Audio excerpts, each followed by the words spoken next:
दोस्तों,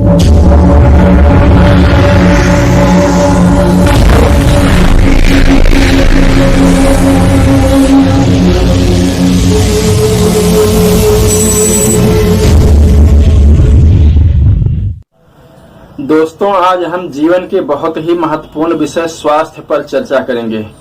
कहावत है, सेहत हजार नियामत, मतलब एक सेहत हजार वरदानों के बराबर होती है। और हमारे प्राचीन ग्रंथों में भी कहा गया है कि शरीर रक्षा खलु धर्म साधनम, अर्थात शरीर की रक्षा करना सभी धर्मों का आधारभूत साधन है। शरीर के ना होने से ना तो आदमी कोई धर्म कार्य कर सकता है और ना ही कोई लौकिक या भौतिक सांसारिक गतिविधि में सम्मिलित हो सकता है। शरीर ही मनुष्य की अभिव्यक्ति का आधार है। अगर आदमी का शरीर खो जाता है तो फिर वह भूत प्रेतों की तरह फिर भटकते रहो आत्मा। लोग कहते हैं शरीर को मत देखो, मन को देखना चाहिए, ये देखना चाहिए, लेकिन शरीर ही है जिसकी मदद से आप दूसरों से संबंधित हो सकते हैं, दूसरों को संबोधित करते हैं और दूसरों से व्यवहार कर सकते हैं। शरीर के ना होने से कोई आपको किसी भी तरह से अनुभव नहीं कर पाएगा, आप लाख चीखते कूदते रहें। तो शरीर हर तरह से बहुत आवश्यक चीज है और यह एक प्रकृति का, ईश्वर का वरदान है।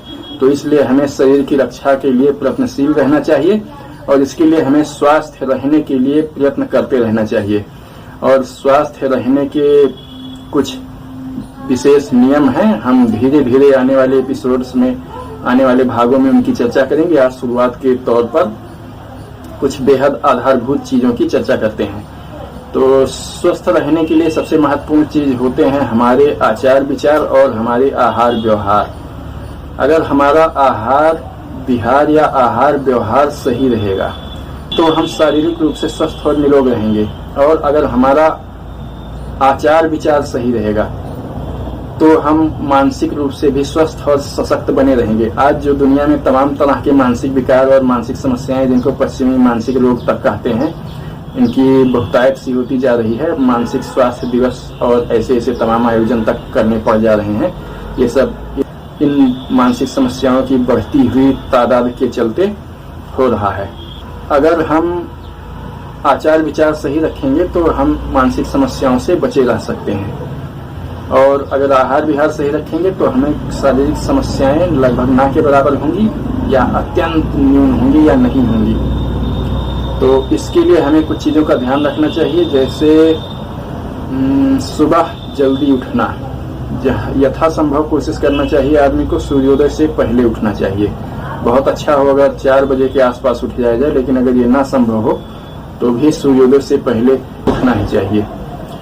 दूसरे नंबर पे आता है फिर सूर्योदय से पहले उठकर अपने सारे दैनिक कर्म निपटा लिए जाएं। उसके बाद वायु सेवन के लिए बाहर जाया जाए, भ्रमण के लिए, प्रातःकालीन भ्रमण के लिए जाया जाए। फिर इसके बाद आकर हल्के फुल्के योगासन किए जाएं और फिर स्नान ध्यान इत्यादि करके अपने दैनिक कर्मों में प्रवृत्त हुआ जाए। और खाने पीने में भी हमें सावधानियां बरतनी होती हैं। खाने पीने की वस्तुएं जहां तक संभव हो प्राकृतिक होनी चाहिए। हमें डब्बा बंद खाद्य पदार्थों से या प्रोसेस्ड खाद्य पदार्थों से बचना चाहिए। ये किसी न किसी रूप से नुकसान ही पहुंचाते हैं। तो अगर हम अपने खान पान और रहन सहन पे नियंत्रण रख लें, थोड़ा खान पान और रहन सहन के बारे में हमें जानकारी हो तो हम स्वस्थ रह सकते हैं। तो आजकल की दुविधा ये है कि हमारे शैक्षिक पाठ्यक्रमों में कहीं भी स्वास्थ्य रक्षा का विषय पढ़ाया नहीं जाता है। तो इसकी वजह से लोगों में इसके चलते काफी अज्ञानता पाई जाती है। हम आने वाले भागों में देखेंगे, एक एक करके धीरे धीरे इन चीजों पर दृष्टिपात करेंगे और कोशिश करेंगे कि हमारे दर्शकों को या मित्रों को जो भी हमसे इस वीडियो या चैनल के माध्यम से संबंधित होते हैं, उनको स्वास्थ्य संबंधी समस्याएं कम से कम हो या ना हो और उनकी स्वास्थ्य विषयों के प्रति अज्ञानता या अल्प ज्ञान को काफी हद तक दूर किया जा सके। और तो मैं जो भी आपके साथ शेयर करूंगा, आपके साथ जो भी बांटूंगा, वह मैंने अपने खुद के ऊपर आजमाया हुआ है। उसके बाद ही मैं बताऊंगा। ऐसी कोई चीज नहीं बताऊंगा जिसको किसी तरह से अपनाने से या कुछ करने से कोई उसका विपरीत असर हो। मैं सेहत के प्रति शुरू से ही जागरूक रहा हूँ और अपनी दिनचर्या, खान पान, इन सब को लेकर काफ़ी जागरूक रहता हूँ। तो उन सब चीज़ों को आपके साथ शेयर करूँगा जिससे आप भी लाभान्वित हो सकें, और जो कुछ गलतियाँ मैंने की हैं उनको भी शेयर करूँगा ताकि आप वैसी गलतियाँ ना कर सकें और उनसे बचकर होने वाले तमाम तरह के लाइफ स्टाइल रोगों से और इन सब तरह की समस्याओं से बच सकें। कहावत है कि काया राखे धर्म और पूंजी राखे व्यवहार। मतलब अगर आप शारीरिक रूप से स्वस्थ हैं तो भी आप धर्म साधना कर सकते हैं या किसी भी अच्छे सार्थक कार्य में प्रवृत्त हो सकते हैं, और अगर आपके पास पूंजी है तभी आप सबसे व्यवहार कर सकते हैं। अगर पूंजी या धन या रुपया पैसा आपके पास नहीं है तो आप लोगों से व्यवहार नहीं कर सकेंगे, और अगर आपके पास सेहत नहीं है, स्वस्थ नहीं है, आपके पास स्वस्थ शरीर नहीं है, स्वस्थ शरीर और मन नहीं है, तो आप कोई भी सार्थक या अच्छा काम नहीं कर सकेंगे। लेकिन जब हम अपने चारों तरफ देखते हैं तो हमें स्वस्थ लोगों की तादाद आज बहुत कम दिखाई देती है। शायद ही कोई हो जो पूरी तरह से स्वस्थ हो, निरोग हो, जिसे किसी भी तरह की व्याधि या समस्या ना हो। और ऐसा बहुत हद तक हमारी खान पान की और रहन सहन की आदतों के प्रति अज्ञानता और लापरवाही के चलते होता है, और इन सब की शिक्षा के नितांत अभाव के चलते अनावश्यक रूप से बीमार होकर डॉक्टरों का चक्कर लगाना पड़ता है। हमारा श्रम, समय, पैसा और सेहत सब कुछ जाया होते हैं और अनावश्यक शारीरिक कष्ट का भागी बनना पड़ता है। तो अगर हम अपनी रहन सहन और खान पान की आदतों के प्रति सचेत हो जाएं और इनको सुधार लें तो स्वास्थ्य संबंधी बहुत अधिक समस्याओं से बचा जा सकता है, जो सिर्फ और सिर्फ हमारी गलत खान पान और रहन सहन की आदतों की वजह से ही हो रही हैं। आजकल डॉक्टर हमारे समाज का या हमारे जीवन का बहुत ही महत्वपूर्ण व्यक्ति हो गया है और आदमी के जीवन पर पूरी तरह से छाता जा रहा है। आदमी को अन्य गतिविधियों के लिए अवकाश ही नहीं रह गया है। कुछ लोगों को देखकर तो लगता है कि वो केवल इलाज कराने के लिए ही पैदा हुए हैं या उनके जीवन का उद्देश्य इलाज कराना ही है। इलाज कराने के लिए ही उन्होंने शरीर धारण किया है और जिंदगी भर बस केवल इलाज और दवाएं यही सब खाते ही रह जाते हैं। जीवन को जीना जैसे उनके लिए एक पहेली हो गया होता है और वे जीना, जीवन की प्रसन्नता, जीवन का आनंद, ये सब भूल ही चुके होते हैं। उनके जीवन का एकमात्र उद्देश्य बस उपचार कराना ही रह गया होता है।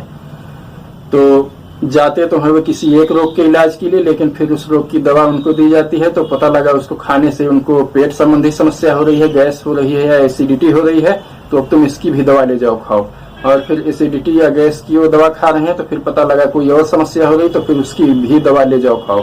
और इस तरह से एक के बाद एक लक्षण, बढ़ते हुए लक्षणों को दबाने के लिए दवाओं की पूरी एक श्रृंखला खड़ी हो जाती है और 24 घंटे में आदमी अपना खाना पीना और अन्य दिनचर्या भूलकर बस केवल दवाएं ही खाता रह जाता है। और दुनिया भर के तमाम तरह की दर्दनाक जांच और इन सब ने मिलकर पूरा स्वास्थ्य का बखेड़ा बना दिया है, माहौल एकदम से बिगाड़ रखा है।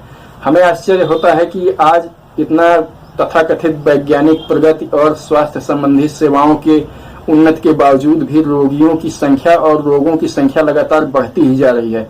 ऐसा लगता है जैसे ये लोग, स्वास्थ्य व्यवसाय से जुड़े हुए लोग, रोगियों को उपचार करके, उन लोगों का उपचार करके उनको स्वस्थ जीवन जीने के लिए उपलब्ध कराने के बजाय रोगों के प्रति बेहद फिक्रमंद रहते हैं और नए नए रोगों का निर्माण या फिर उनको बनाए रखने के लिए ही लगे रहते हैं। अन्यथा समझ में नहीं आता है कि आजकल तमाम रोग जैसे मधुमेह है और ऐसे तमाम रोग, इतनी कहते हैं हम चांद पे पहुंच गए हैं, लेकिन इतनी उपलब्धि और प्रगति के बावजूद इनको कहना पड़ता है कि आपको इस रोग के साथ ही जीना पड़ेगा। यह रोग अब जिंदगी भर आपके साथ रहेगा और कभी समाप्त नहीं होगा।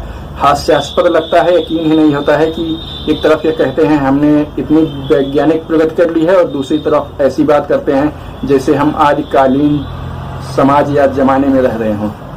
स्वस्थ रहने के लिए बहुत जरूरी होता है दिन के अनुसार और ऋतुओं के अनुकूल खान पान और रहन सहन। फिर आने वाले समय में हम देखेंगे। इन सब के बारे में विस्तृत चर्चा करेंगे और एक एक करके एक एक एस्पेक्ट को हम लोग एक एक विभाग को हम उठाएंगे और देखेंगे, ताकि हम स्वस्थ जीवन जी सकें। स्वस्थ जीवन जीने के लिए आवश्यक एक एक भाग को हम उठाएंगे और उन पर चर्चा करेंगे, और ताकि हम सब स्वस्थ जीवन जी सकें।